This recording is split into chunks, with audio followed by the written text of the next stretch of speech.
Good morning class 7 student जैसा कि आप देख रहे हैं आज हम पोएम पढ़ने वाले हैं यूनिट 4B।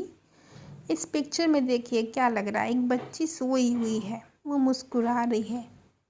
ज़रूर उसने कुछ कल्पना की है, इमेजिनेशन किया या कोई ऐसा सपना देखा है जहाँ से वो मुस्कुराते हुए उठी है या वो कुछ सोच रही है। तो पोएम पढ़ते हैं। आई सो अ न्यू वर्ल्ड, मैंने एक नई दुनिया देखी। पोएट है विलियम ब्राइटी रेंस। ये एब्रीज्ड है, मीन्स थोड़ा सा पोएम को अल्टर किया गया है, चेंज किया गया है ताकि आपको समझ में आए। विलियम ब्राइटी रेंस, इनका जन्म हुआ था 1823 में और उनकी डेथ हुई थी 1882 में। Was a versatile poet. Versatile means जो हर तरह का पोएम लिख सकते हैं, नेचर भी, क्लासिकल भी, एंड राइटर। वो पोएट और राइटर दोनों थे। He is mostly remember now for his many children's verses. Verses means छोटा छोटा poem.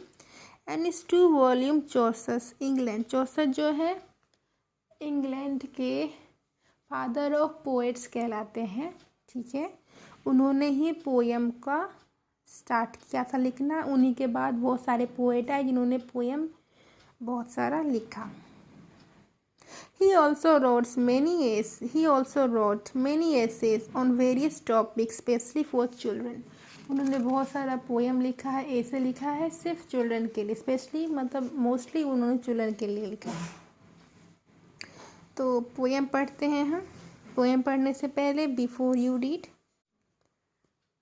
What type of world do you want to live in? आप किस प्रकार की दुनिया में रहना चाहते हैं? Imagine a world where everybody looks the same and nothing changes. एक ऐसे दुनिया का कल्पना कीजिए जहाँ पर सब आदमी एक जैसा दिखता हो। मीन्स जैसे रोबोट एक जैसे दिखते हैं, गुड़िया एक जैसे दिखते हैं, सब आदमी एक जैसा दिखता हो, सबका शक्ल, वो सबका चेहरा सब एक जैसा दिखता होगा।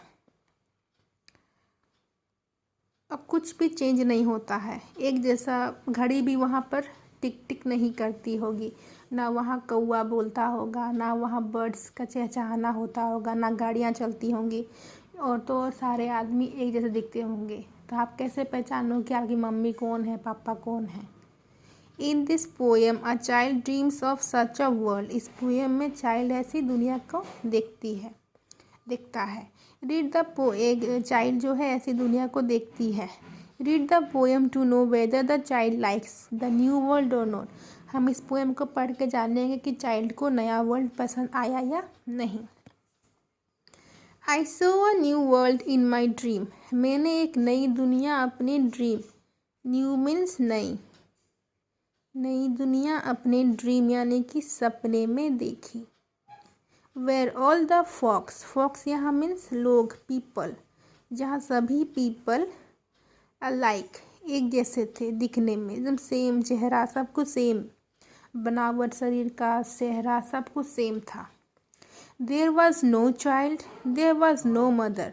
ना वहाँ कोई बच्चा था, ना वहाँ कोई मम्मी थी। There was no change, there was no other. ना वहाँ कोई बदलाव था, ना कुछ और था, ना बर्ड्स था, ना कुछ था। बस एक ही प्रकार का इंसान रोबोट्स की तरह था। Nobody grew weary, no one slept. ना वहाँ कोई थकता था, ना ही थकने के बाद सोता था। तो यहाँ पर पोएट ने एक बच्चे के थ्रू एक पोएम को लिखा है। उसके नज़रिए से बताया है कि एक बच्ची ने एक दुनिया देखा जहाँ पर सारे पीपल एक जैसे थे। ना वहाँ कोई बच्चा था, ना मम्मी थी, ना कोई बदलाव था, कुछ नहीं था। ना कोई हंसता था, ना कोई रोता था। लाफ मीन्स हंसना, वेव मीन्स रोना। ना कोई थकता था, ना कोई सोता था। Second stanza, I long to hear the time clock strike. ना वहाँ घड़ी ही चलती थी। तो यहाँ पर जो बच्ची है कहती है कि मैं चाह रही थी, लॉन्ग मीन्स किस चीज़ को चाहना, कि जल्दी से वो घड़ी टिक टिक टिक टिक बजे और अलार्म बज जाए। In a world where people were are alike, जहाँ एटलीस्ट घड़ी तो टिक टिक हो, वो भी नहीं हो रही थी। एक वर्ल्ड में जहाँ पर सभी पीपल एक जैसे थे। I long for a change, वो एक बदलाव को चाह रही थी। वाट एवर केम आफ्टर, उसके बाद कुछ भी हो वो बर्दाश्त कर लेगी, पर एटलीस्ट कुछ तो बदलाव हो। At last I heard the time clock boom, और आखिर उसने घड़ी की टिक टिक और अलार्म को बजते हुए सुन लिया।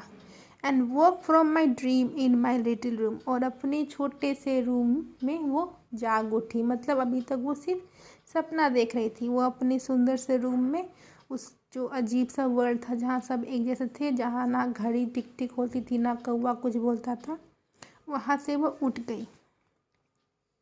तो इसमें इस स्ट्रेंजा में वो लड़की चाह रही है कि बेसिकली पोएट चाहता है, पर वो इस लड़की के सपने में, मतलब उसके नज़रिए से इसने ये पोएम लिखा है।